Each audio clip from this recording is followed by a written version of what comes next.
The book is called That's Why We Don't Eat Animals. I have a copy right here. It is the first children's book to address the emotional lives of animals, factory farming, the environment, and endangered species.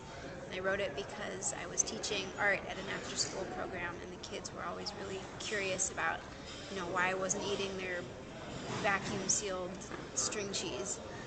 And when I started to tell them about it, I found that they were really open and receptive to the information, and they were actually curious and excited about the concept of veganism, vegetarianism, and animal rights.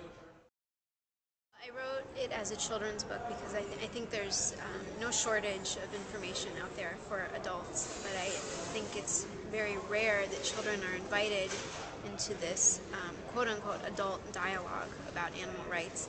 And I can tell you from trying to get the book published 2 years ago that there was a lot of fear involved in talking to kids about this subject. There was no place for this topic in the children's publishing world.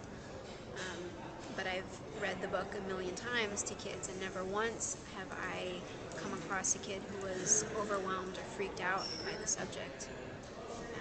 So I wanted to create something that would empower children to find a connection and feel their connection to animals, the emotional lives of animals, feel our connection to animals and the planet, and the extensive impact our choices have on the planet. I've seen Earthlings probably 6 or 7 times. It's maybe a little masochistic, but it is a film that definitely changed my life. I became vegan because of health reasons. I just did it as a health experiment and was so excited about feeling good that it just stuck. I was introduced to Earthlings at a screening by my now boyfriend, and it really justified and supported everything that I was doing for health, but about animals.